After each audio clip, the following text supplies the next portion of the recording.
해외에서 입국하는 분들이 국내 사정을 잘 모르거나 안전한 모국으로 돌아왔다는 안도감에서 자가격리 수칙을 위반하는 경우가 있습니다. 위반 시 어떠한 관용도 없이 고발하거나 강제 출국시킬 것입니다.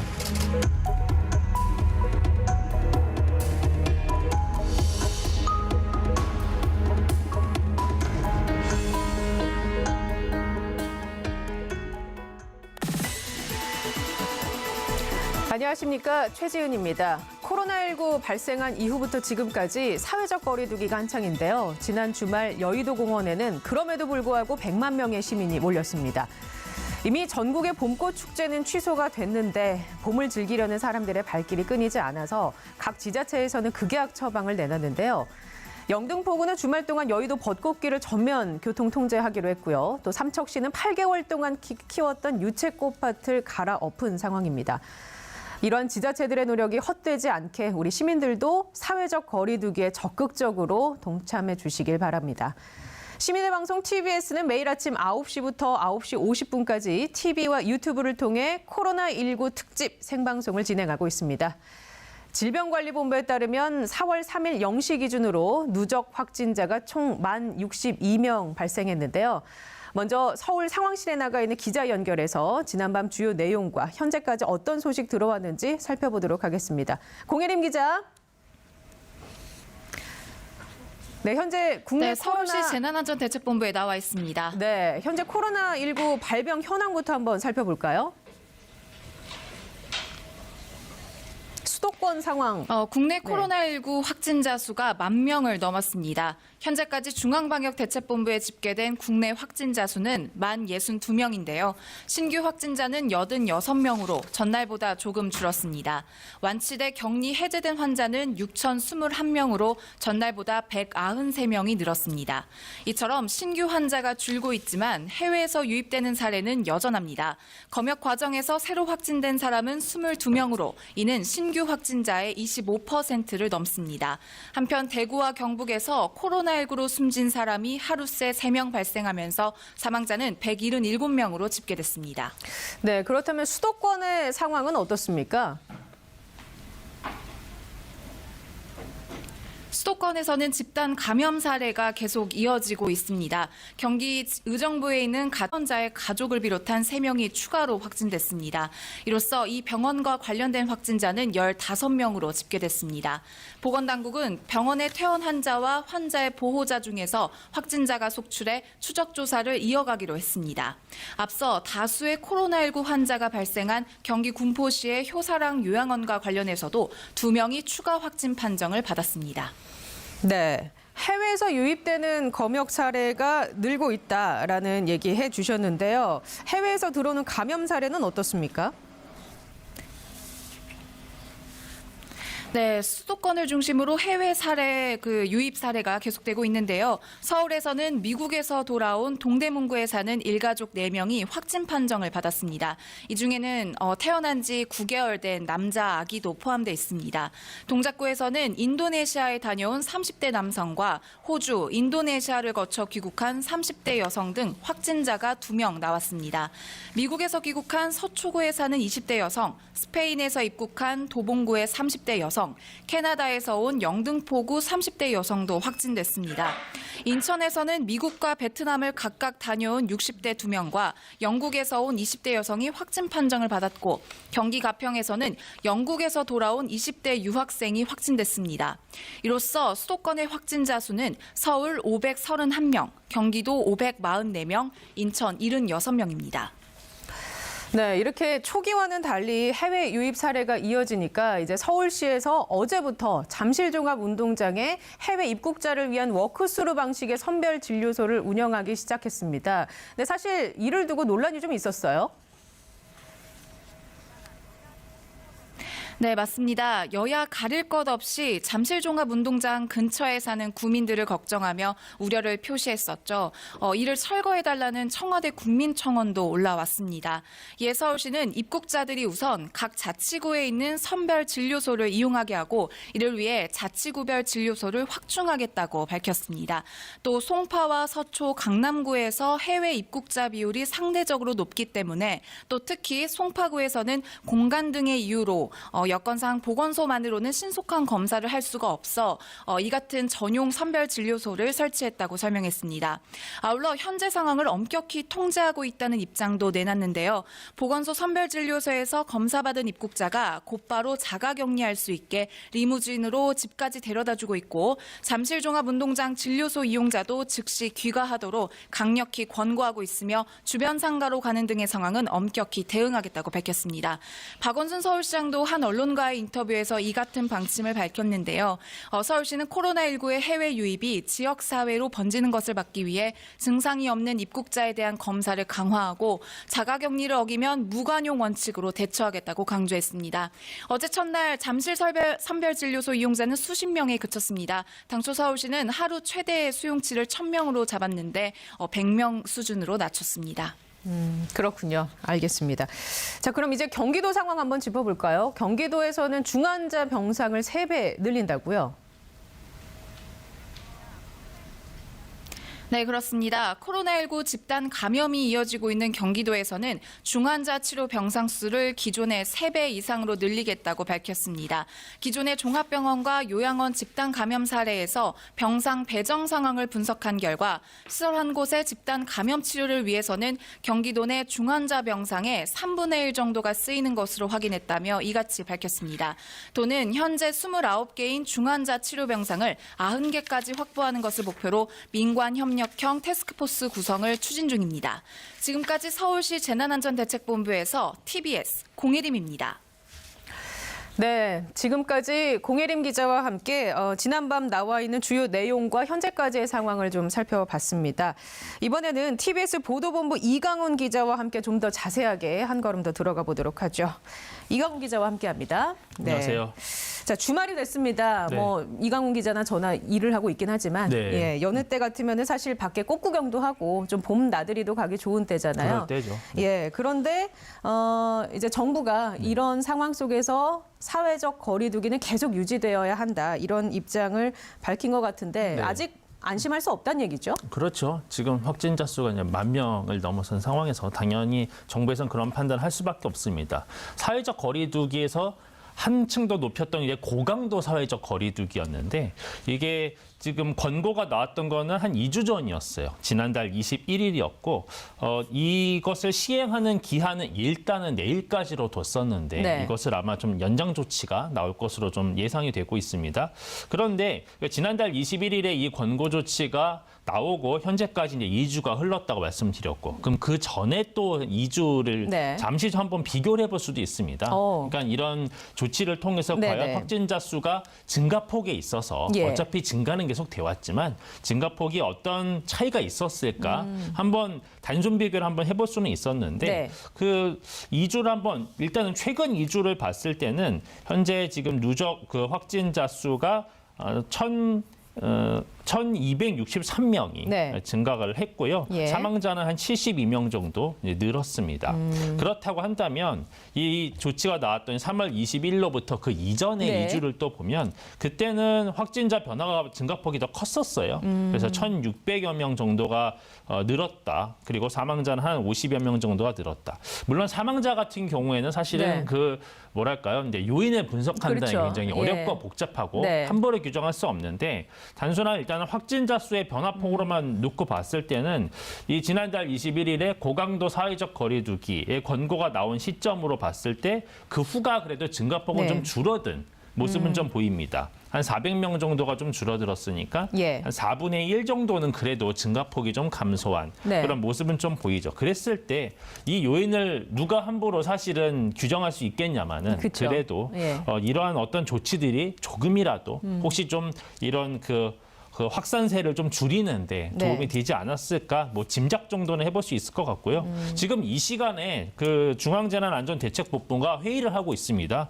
그래서 이 고강도 사회적 거리두기 권고 기한을 더 이제 늘려야 할까에 대한 부분 또는 늘린다면 얼마나 더 늘려야 될까 네. 회의를 하고 있는데 그 결과가 한 1시간, 2시간 정도 후인 오전 11시.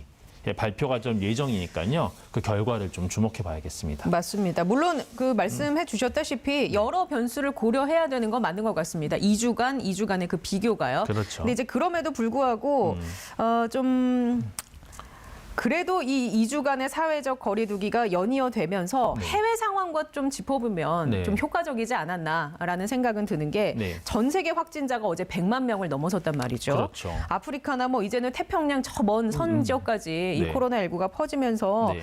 뭐 확산되지 않은 곳을 찾기가 힘들 정도인데요. 그렇죠. 예. 네. 그래서 지금 사실 전 세계 거의 모든 국가가 다 같이 이 사회적 거리두기 네. 지금 이 대책을 점점 수위를 높이고 있는 것도 뭐 당연한 상황인 것 같습니다. 예. 일단 정리해 보면 코로나19가 이제 지난해 12월에 중국에서 이제 발원이 확산되기 시작하면서 지금 석 달이 지났잖아요. 그 사이에 확진자 수가 말씀하신 것처럼 100만 명을 넘겼고 사망자는 5만여 명을 예. 이제 육박했습니다. 우선 이런 전 세계 확산 현황이 정확히 어떤지 손정인 기자의 리포트를 통해서 좀 짚어보겠습니다. 미국 존스 홉킨스 대학 통계에 따르면 전 세계 코로나19 확진자 수는 오늘 오후 기준 101만 6천 명을 넘었습니다. 지난달 26일 확진자가 50만 명을 넘긴 이후 불과 일주일 만에 2배로 늘어난 건데 발생 국가도 162개 나라에 달합니다. 환자 수가 가장 많은 나라는 미국입니다. 검사 규모가 확대되면서 확산세가 연일 거세져 확진자가 24만 명을 넘어섰습니다. 전 세계 누적 사망자는 5만 3천여 명으로 이탈리아에서만 1만 4천 명 가까이가 숨졌고 스페인 1만 명, 미국은 6천 명을 넘겼습니다. 프랑스에선 공식 통계에 빠져 있던 요양원 사망자 880여 명이 한꺼번에 추가돼 누적 사망자가 5,300명을 넘었습니다. 다만 유럽에서는 최근 며칠간 하루 신규 확진자 수가 감소세를 보이며 확산세가 절정에 이르렀다는 관측이 조심스레 나오고 있습니다. 이탈리아에서는 여전히 많은 환자가 숨지고 있지만 수치가 떨어지고 있고 스페인에서는 신규 환자 비율이 하향 곡선을 그리고 있습니다. 반면 중남미에서는 코로나19 환자 수가 가파른 증가세를 이어가고 있습니다. 특히 브라질이 심상치 않은데 사흘 연속으로 1,000명 이상씩 늘어 확진자 수가 8,000명을 넘겼습니다. 코로나19 확산의 불길이 쉽사리 잡히지 않자 페루와 파나마는 남녀 성별에 따른 외출 2부제까지 시행하고 있습니다. 남자는 월, 수, 금요일, 여자는 화, 목, 토요일에 생필품과 의약품 구입 목적 등의 외출만 허용됩니다. 일요일에는 남녀 모두 집에 머물러야 합니다. 당초 신분증 끝자리 숫자에 따라 외출을 허용했지만 위반 사례가 수천 건에 달하고 확진자가 계속 늘어나자 규정을 한층 강화했습니다. TBS 손정인입니다.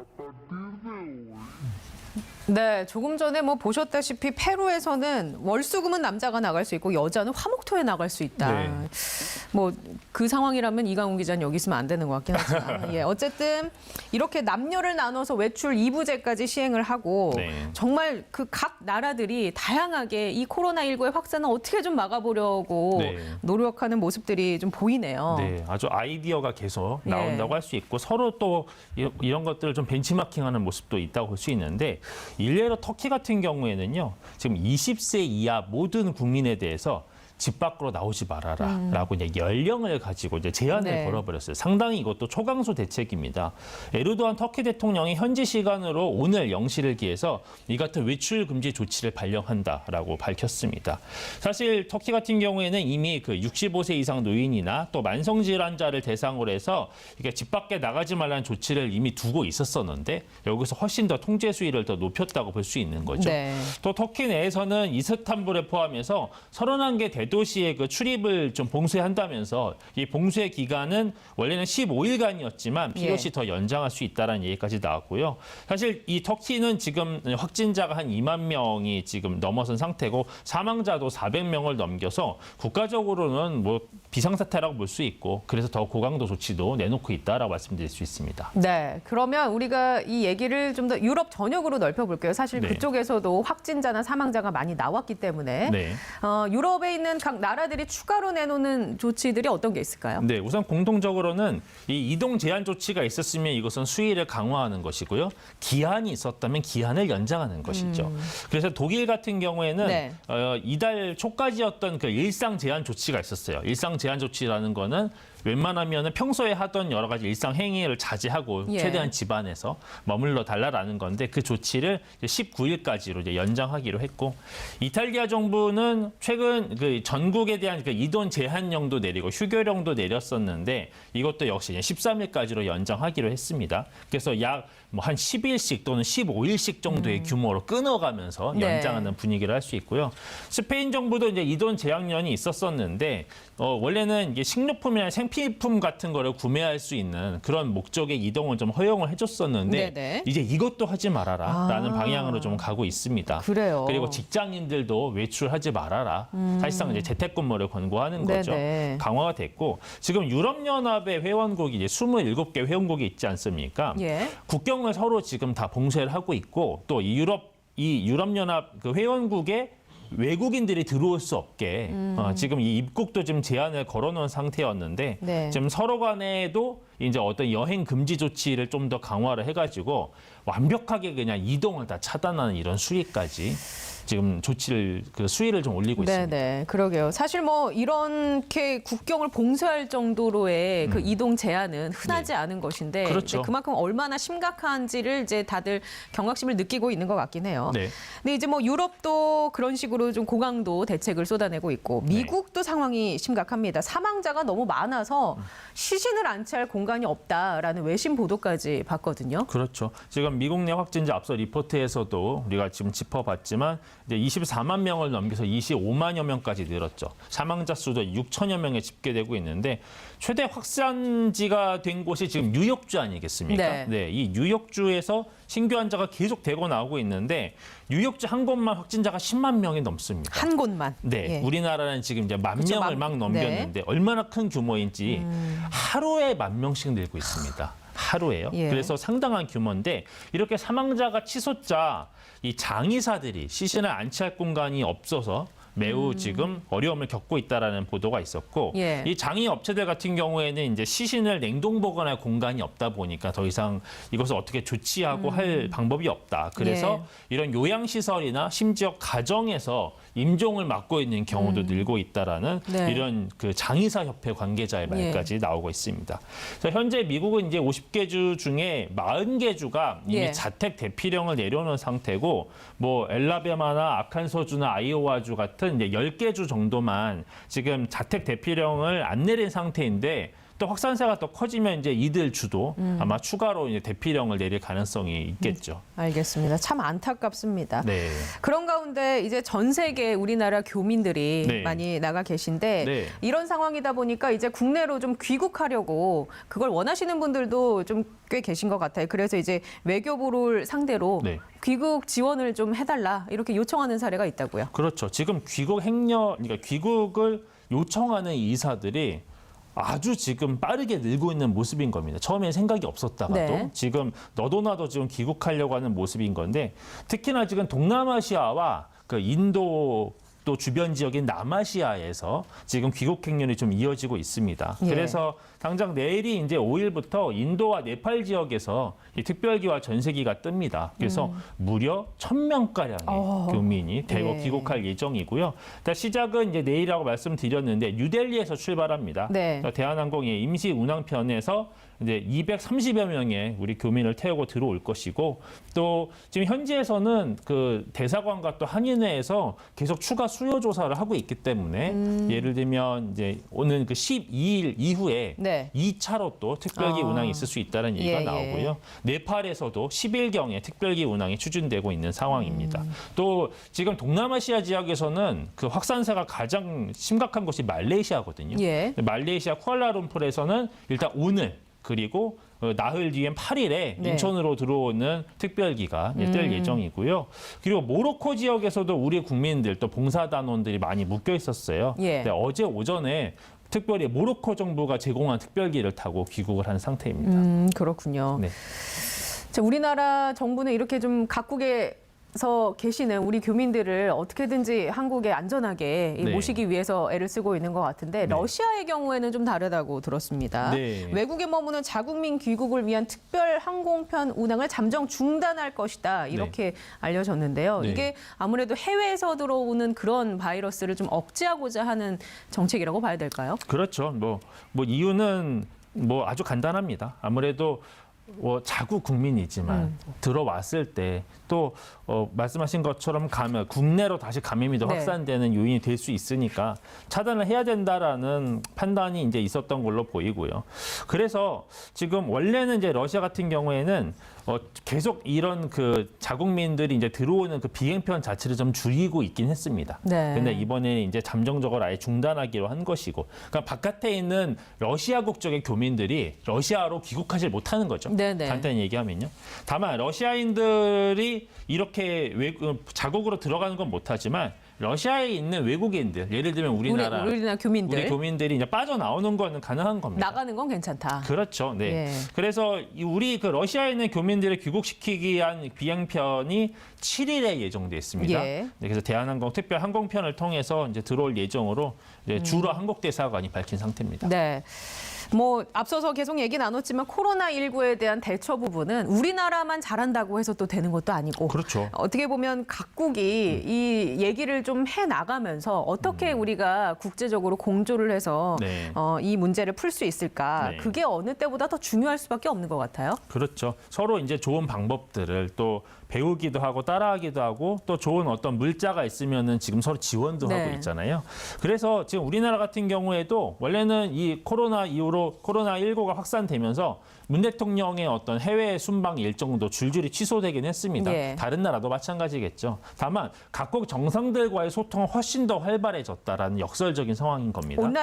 온라인으로 하게 되는 거죠. 그렇죠. 화상. 네. 예. 그래서 그 G20 정상회의 같은 경우에는 화상 회의로 이제 추진이 됐었고 지금 그 지난 2월 이후에 청와대가 무려 16개 나라의 정상과 이미 벌써 화상 회의를 나눈 상태다라는 네. 청와대발 정보가 있습니다. 또 지금 미국을 비롯해서 많은 나라에서 우리 정부를 상대로 네. 많은 또 조언을 구하고 있고 또 예를 들면 코로나19 진단 키트나 예. 마스크나 뭐 방호복이나 네. 이런 의료 장비를 지원을 또 요청하고 있다고 하니까 사실 우리 정부도 상당히 바빠진 상태인 건 맞습니다. 네. 특히나 청와대는 한중일 3국과 또 아세안이 참여하는 이른바 아세안 플러스 3 정상회의가 있잖아요. 예. 이 회의도 화상회의로 여는 것을 추진하고 있어서 이 성사 업무가 또 주목이 되고 있습니다. 알겠습니다. 자, TBS 보도본부 이강훈 기자와 함께 코로나19에 대한 좀 다양한 이야기 깊게 나눠봤습니다. 시민의 방송 TBS는 매일 아침 9시부터 9시 50분까지 TBS TV와 유튜브를 통해서 코로나19 특집 생방송 진행하고 있습니다. 지금 여러분께서는 TBS 코로나19 특집 생방송을 함께하고 계십니다.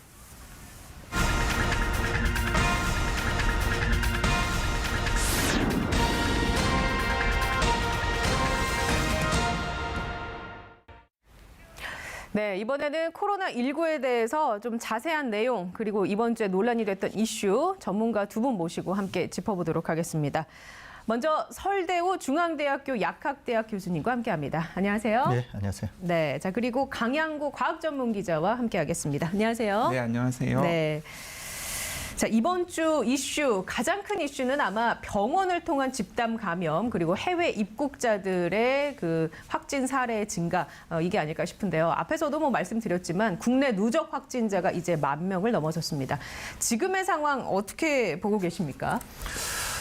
지금은 10,000명을 넘어서기는 했지만 그래도 우리나라가 이제 80명대로 매일 이제 확진자 수가 나오고 있습니다. 네. 특히 아주 문제가 심각했던 대구 경북 지역에서 처음으로 이제 확진자 수가 한 자릿수로 줄어들게 되었습니다. 이제 해외 유입 요인이 좀 있기는 하지만 그리고 또 산발적인 지역 사회 감염이나 집단 감염이 있기는 하지만 그나마 지금 둔화 추세가 안정적으로 관리되고 있는 그런 수준에 있기 때문에 뭐 향후는 좀 더 좋아지지 않을까 이렇게 생각이 되는데 해외 유입 요인이 있어서 환자 수는 수도권에 많아지고 있습니다만은 여전히 제 개인적으로는 뭐 좀 희망 섞인 전망을 하고 있는데요. 그런 네. 점에서 향후로도 이 수준에서 관리가 되지 않을까 이렇게 전망하고 있습니다.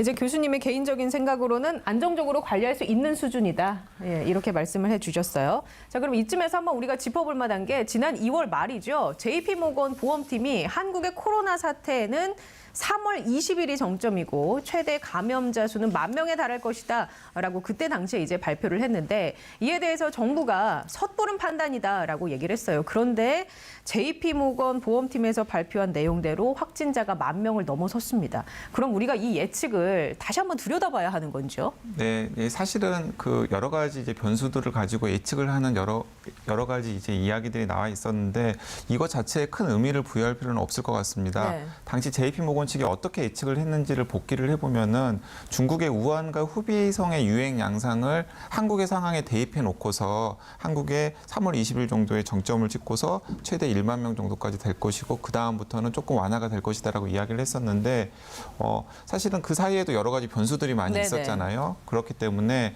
뭐 이런 예측을 가지고 지금 의미를 부여할 필요는 없을 것 같고요. 네. 제가 생각하기에는 설 교수님께서 말씀하셨던 것과 비슷합니다. 이제 그 외부의 강력한 이 유입 요인들이 지금 존재하고 있는 상황이고 네. 지금 국내에서 지금 계속해서 잔불이 지금 있는 상황이지 않습니까? 그런 것들을 얼마나 우리가 잘 효과적으로 막고 또 관리하느냐에 따라서 상황이 현상 유지 수준에서 관리할 수도 있고 네. 그리고 좀 더 악화될 수도 있고 이런 기로에 선 시점이라고 생각합니다. 예, 기로에 선 시점이다.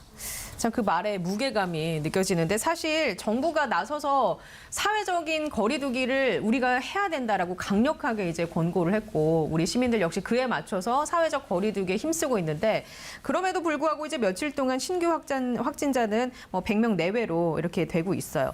그러면 강력한 사회적 거리두기 이게 과연 효과적이었을까? 한번 되짚어봐야 되는 시점이 아닌가 해서 여쭤볼게요. 두 분의 의견은 어떠십니까? 먼저 강양구 기자님. 네, 저는 지금 뭐 100명 안팎의 수준으로 지금 일일 감염자 확진자들과 계속 나오고 있는데요. 우리가 사회적 거리두기를 했기 때문에 이 정도 수준을 유지하고 있는 게 아닌가라고 생각을 합니다. 네네. 왜냐하면은 이 대구 경북 지역에서 굉장히 많은 감염자들이 예. 나왔고 그 이후에 심각 단계로 격상을 한 다음에 사실 그 2주간의 고강도 사회적 거리두기라고 이야기를 하지만은 제가 생각하기에는 그 전에 사회적 거리두기가 훨씬 더 강도가 높았던 것으로 생각이 돼요. 예. 그래서 거의 한 달여에 가까운 사회적 거리두기 때문에 지금 대구 경북 상황도 어느 정도 잡혔고 예. 그리고 수도권에서도 아까 설 교수님께서 얘기하신 대로 지금 현 상태를 지금 유지하는 수준에서는 지금 우리가 방어를 하고 있는 상황이거든요. 네. 이게 사회적 거리두기를 이 정도라도 했기 때문에 예. 생긴 성과가 아닌가라고 자평하고 싶습니다. 그렇군요. 사실 뭐 대구 경북 사례는 이게 좀 특이하다고 보긴 해야 되니까요. 이런 식의 그 발병은.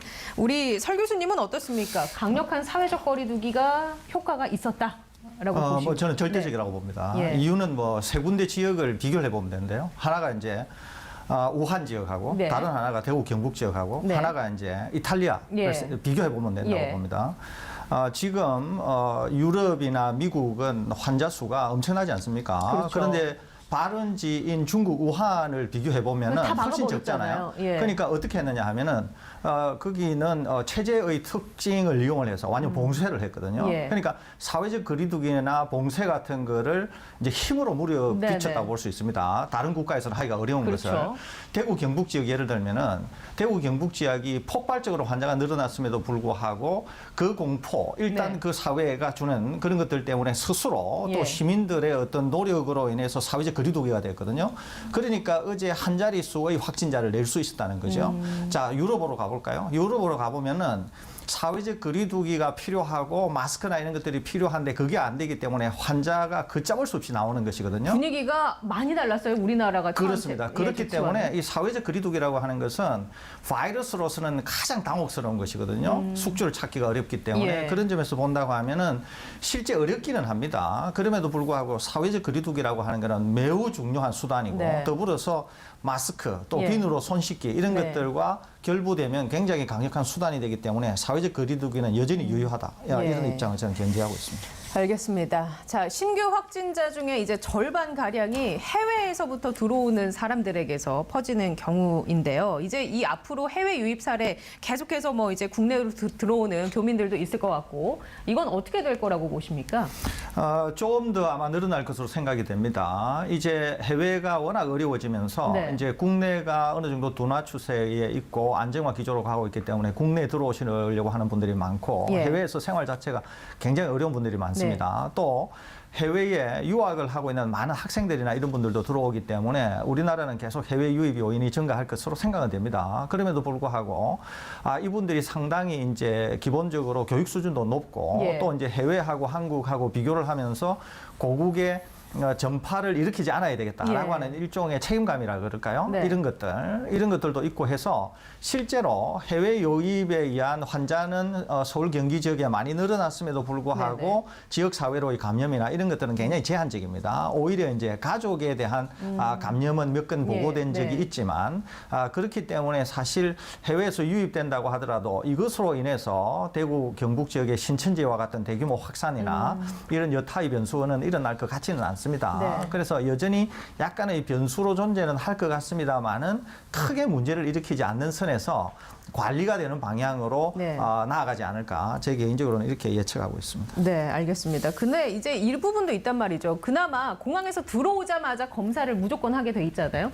이제 거기에서 이제 또 양성으로 확인이 되면 나은데 또 공항에서는 증상을 나타내지 않다가 지역 생활 하기 시작하면서 이제 거기서 증상이 나오면서 양성 판정을 받게 되는 경우 이럴 때 좀 지역사회 감염, 집단 감염으로 이어지지 않을까. 그럴 가능성은 충분히 있는데 그럼에도 예. 불구하고 우리가 두 단계의 조치를 하고 있거든요. 하나는 이제 공항에서 먼저 이제 확진 검사를 하는 거죠. 네. 다음으로 집으로 돌아가서 자가격리를 2주 동안 하게 됩니다. 네. 그러니까 이런 두 단계 조치를 하기 때문에 공항에서 만일에 확진이 되면 병원으로 이송이 되거나 네. 아니면 생활치료센터로 가면 되는 거고 예. 아니면은 무증상이다 심지어 나중에 발현이 되어서 바이러스가 나타날 가능성이 있는 분들도 자가에서 14일 동안 격리 조치를 하지 않습니까? 네네. 그런데 초기에는 약간 문제를 일으킨 다수 일탈 행위가 있기는 했습니다. 예. 그럼에도 불구하고 이제 국민적 감정이나 네. 여러 가지 교육이나 이런 게 잘 되어 있어서 자가격리 수칙도 이제 훨씬 더 잘 지키는 쪽으로 이행이 되고 있거든요.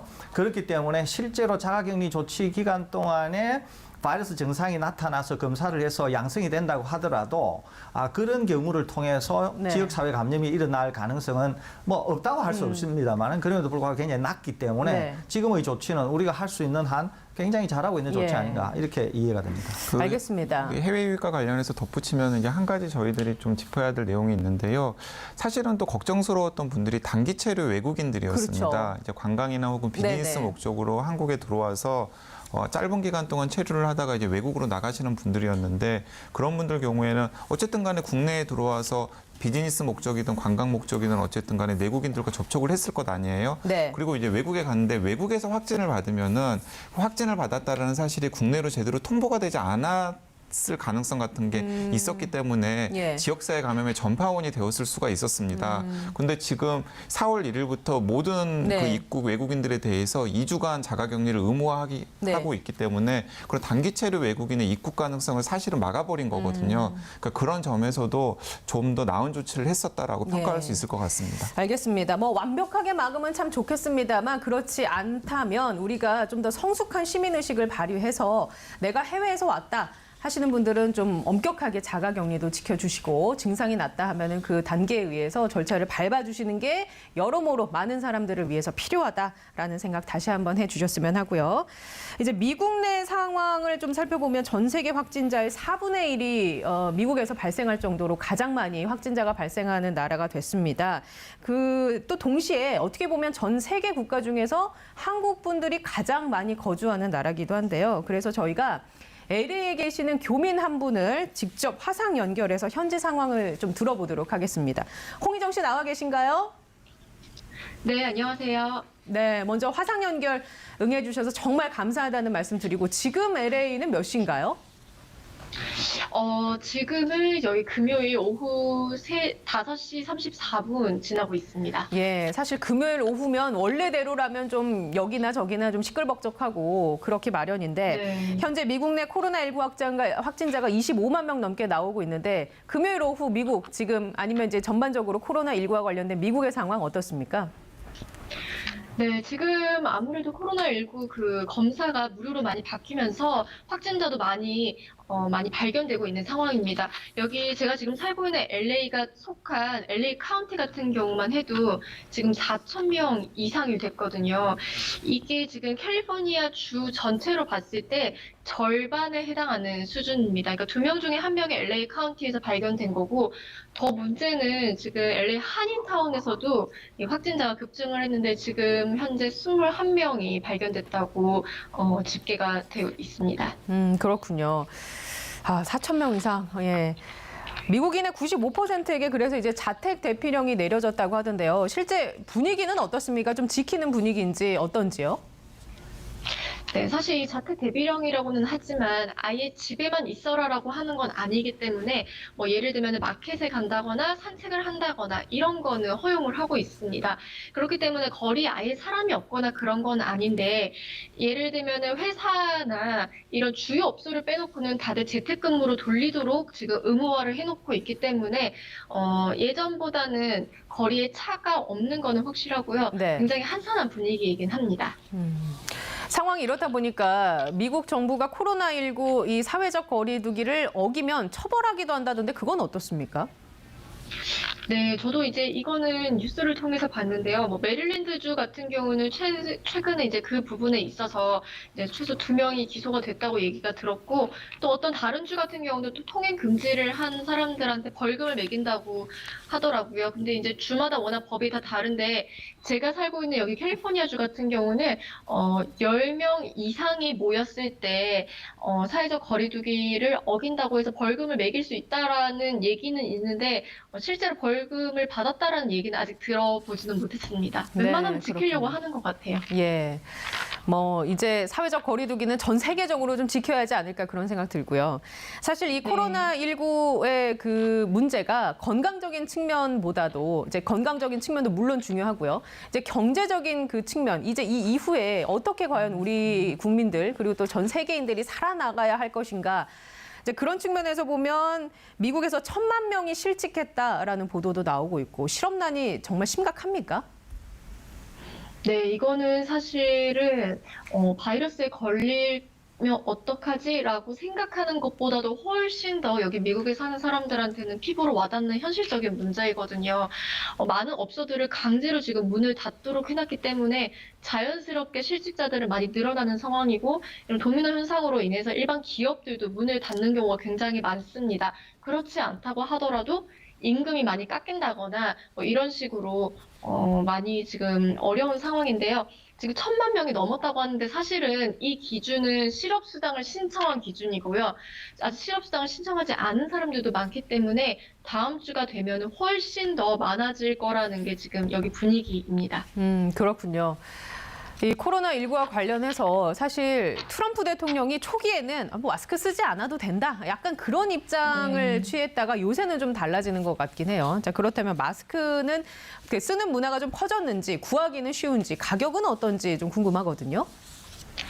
네, 일단은 마스크 쓰는 문화 자체는 한 일주일 정도로 기준을 봤을 때 전후로 보면 상황은 많이 달라졌습니다. 마스크를 쓰는 사람들은 확실히 많아졌는데, 그럼에도 불구하고 안 쓴 사람들도 눈에 많이 띄는 것도 사실이고요. 그래서 뭐 예전보다는 많아졌지만 아직도 안 쓰는 사람들도 많은 상황이고요. 그리고 마스크 구하는 거는 사실 굉장히 어렵습니다. 어떻게 해서 구한다고 하더라도 뭐 한 장에 10불 혹은 20불 넘는 경우도 많고요. 그러니까 뭐 마스크를 한 장만 사서 쓰는 게 아니기 때문에 네네. 사람들이 부담스러워하는 경우도 있고, 그리고 가장 큰 문제는 미국에서 마스크가 재고가 굉장히 없다 보니까 의료진들이 지금 마스크를 구하지 못하고 있는 상황이에요. 그래서 이제 마켓이나 이런 데서 마스크를 팔지 못하도록 하는 것들도 있는 게 지금 일반 시민들도 중요하지만 의료진들한테도 빨리 공급이 돼야 되기 때문에 지금 남아있는 재고들을 의료진들에게 먼저 주자라는 분위기도 있습니다. 그렇군요. 의료진, 그 최전선에 서 계신 분들인데 그분들도 마스크를 구하기가 힘들다라는 얘기가 참 안타깝습니다. 자, 이렇게 모두가 네. 어려운 시기긴 한데 그래도 우리 교민들 서로가 좀 도움 주면서 잘 지내고 있다는 얘기를 들었습니다. 네, 맞습니다. 여기 LA 같은 경우도 한인들이 굉장히 많이 살고 있기 때문에 서로 많이 도우려고 하는데요. 그중에서도 가장 이제 눈에 띄고 좀 훈훈한 그런 사례들은 착한 건물주라고 해서 지금 한국에서도 그런 사례들이 많지만 여기 한인타운 안에서도 한인들이 건물주인 경우가 굉장히 많거든요. 근데 이제 업주들이 지금 렌트비를 못 내거나 이런 어려운 상황들이 많기 때문에 당분간은 렌트비를 내지 않도록 한다거나 아니면 깎아준다거나 이런 식으로 해서 부담을 좀 줄여주려고 하는 그런 분들도 있고요. 그다음에 무료 상담을 해주시는 분들, 예를 들면 실업수당을 어떻게 신청을 하면 되는지, 아니면 어려움에 처해 있는 업주들 어떤 식으로 좀 경제적으로 도움을 받을 수 있는지 이런 부분에 있어서 무료 상담을 해주는 그런 기관들도 굉장히 많아졌습니다. 이 밖에도 하나 더 말씀드리면 한인 마켓들 같은 경우 시니어들만 먼저 전용으로 쇼핑을 할 수 있는 시간들을 많이들 마련해놨어요. 그러니까 사재기가 지금 많이 줄어들었지만 그럼에도 불구하고 아직도 마켓 줄 서서 들어가려고 하는 분위기가 계속 이어지고 있거든요. 그래서 이제 나이가 많은 시니어분들이나 혹은 임신부라던가 이런 사람들이 먼저 쇼핑을 할 수 있도록 시간 마련해 놓고 있습니다. 네, 알겠습니다. 바쁘신 와중에도 이렇게 시간 내주셔서 정말 감사하고요. 건강 잘 챙기시기 바라겠습니다. 네, 지금까지 감사합니다. LA 현지에서 홍희정 씨와 함께 얘기 나눠봤습니다. 자, 계속해서요. 이제 이 자리에 계신 두 분과 함께 얘기를 나눠볼 텐데요. 미국 얘기 좀 나눠봤고 가까운 나라 일본 얘기도 좀 해보겠습니다. 일본의 확진자가 이제 신규 확진자가 270명을 넘어서면서 누적된 확진자가 3,500명에 이르고 있습니다. 이제까지 일본은 재난 강국이다, 방역 당국이다 이런 이미지를 갖고 있었는데 이번 사태에서는 좀 그러지 못한 것 같아요. 네, 그렇습니다. 이 코로나19 바이러스와 관련해서 이제 유럽, 미국 그리고 일본이 사후적으로 봤을 때는 초기 대응을 잘못해서 사태를 키웠던 나라로 기록될 가능성이 굉장히 커 보입니다. 이제 일본이 딱 이제 그런 상황을 지금 드러내고 있는데요. 네. 이와 관련해서 지금 아마 주말간에 의미심장한 조사 결과가 발표될 예정입니다. 그 31일과 4월 1일 날 예. 그 일본 사람들의 8천만 명 정도가 사용하는 메신저 서비스가 라인이라고 하는 네. 서비스인데 일본의 후생 노동성과 라인이라는 서비스가 31일 1일 이틀간 이제 모든 라인 이용자들에게 코로나19 증상 문진과 관련된 설문조사를 했어요. 그래요? 그래서 그 설문조사 결과가 지금 종합이 되어가지고 네. 발표가 될 예정이고 4월 5일부터 이제 2차 설문조사에 들어갈 예정인데 지금 라인 측으로부터 이제 흘러나오는 정보를 보면은 예. 상당히 심각한 수준인 것 같습니다. 네. 일단은 이제 온라인 메신저로 조사를 한 것이기 때문에 네, 그분들이 확진이라고 네. 생각할 수 없지만 본인이 고열이나 심한 느끼기에. 기침과 같은 예. 코로나19 증상이라고 의심할 만한 증상을 이제 자진해서 보고한 네. 일본인들이 굉장히 많다라는 사실이 지금 일본 라인 측으로부터 나오고 있는 상황이기 때문에 실제로 일본의 지역사회 감염 양상이 지금 통계로 드러나는 것보다 예. 훨씬 더 심각한 양상으로 일 수 나타날 있다. 가능성이 굉장히 크고 다음 주에 좀 예의주시해야 될 상황인 것 같습니다. 강양규 기자는 이거 어떻게 들었습니까? 네, 예. 네 취재를 했습니다. 네. 그렇군요. 이 결과가 아직 발표가 되지는 않았습니다만 좀 심각한 상황일 수 있다. 일본에서는 그런 얘기를 해주셨고요. 자, 대구에서는 또 이런 안타까운 사례가 있었습니다. 개인 병원의 내과 의사가 외래 환자 진료 중에 확진 판정을 받고 치료를 받다가 결국에 숨지는 사례가 있었는데요. 이제 국내 첫 의료인 사망. 이다 보니까 많은 분들이 좀 큰 충격을 받았습니다. 예, 그렇습니다. 이제 이분이 59세신데요. 이제 환자를 받았는데 그 환자가 당시에는 감염자인 줄을 몰랐습니다. 예. 그래서 이제 치료하는 중에 아마 접촉이 되어서 감염이 된 것 같고 나중에 이제 그 환자가 실제로 감염이 됐다고 하는 사실을 알게 되고 예. 본인도 이제 감염이 된 것으로 확인이 되거든요. 아마 이분이 상당히 존경을 많이 받았던 그런 의사분인 것 같아요.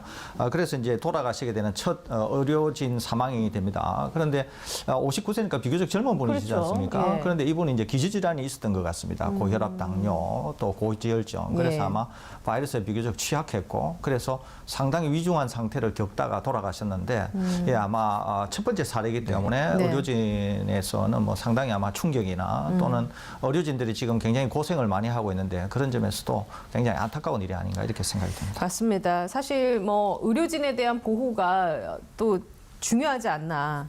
가장 일선에서 일을 하시는 분들이니까요. 그런데 이제 의료 장비나 인력이 좀 부족하다라는 얘기가 이제 계속 나오고 있어요. 어떻습니까? 예, 그렇습니다. 이제 계속 이제 의료 장비나 이런 것들이 이제 부족할 수밖에 없었습니다. 대구 경북 지역에 워낙 환자가 많이 나왔고 네. 대구 경북 지역은 아무래도 서울 경기와 달리 의료진이나 의료 시설도 아무래도 좀 적거든요. 예, 이제 그러는데 환자가 너무 많아서 어려움이 있었습니다. 그런데 지금 이제 특히 기온이 높아지고 있기 때문에 예. 이 보호 장구를 착용하고 이제 일을 하시는 게 이제 굉장히 또 어렵습니다. 그래서 아마 의료진들이 굉장히 많이 지쳤었을 것 같고 예. 특히 대구 경북 지역 같은 데는 의료진들을 좀 뭔가 순환 배치하면서 좀 휴식이 필요하지 않나 이런 생각도 네. 들고요.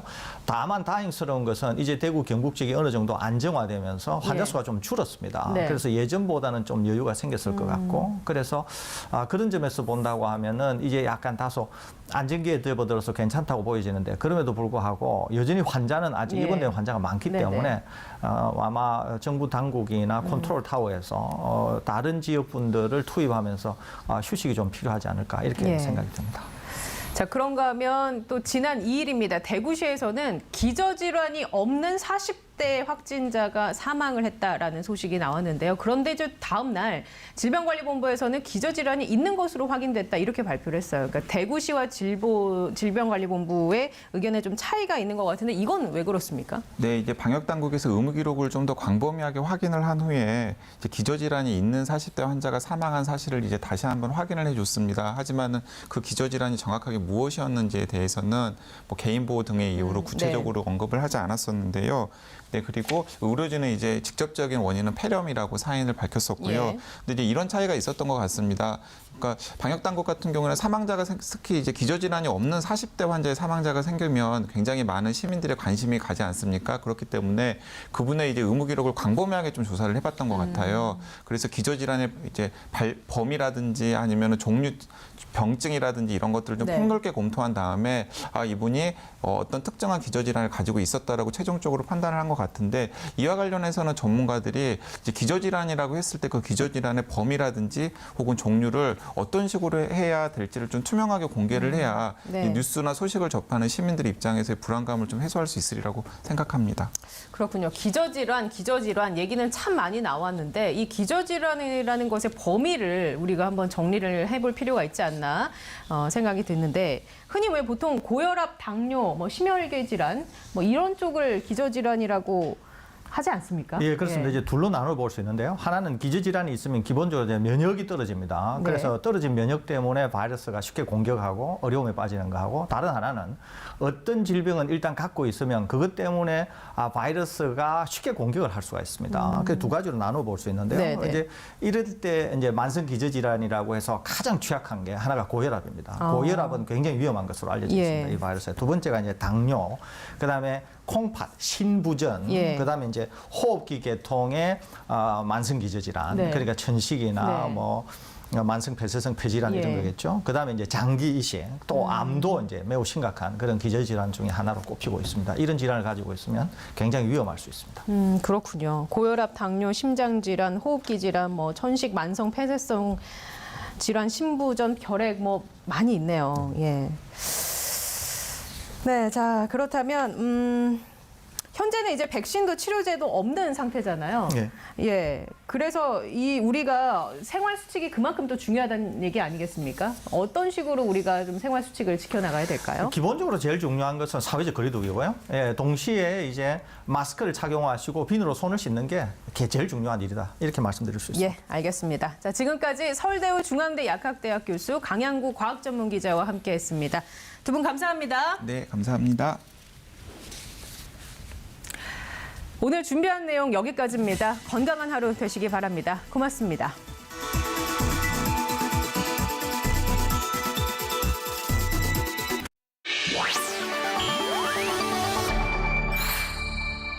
TBS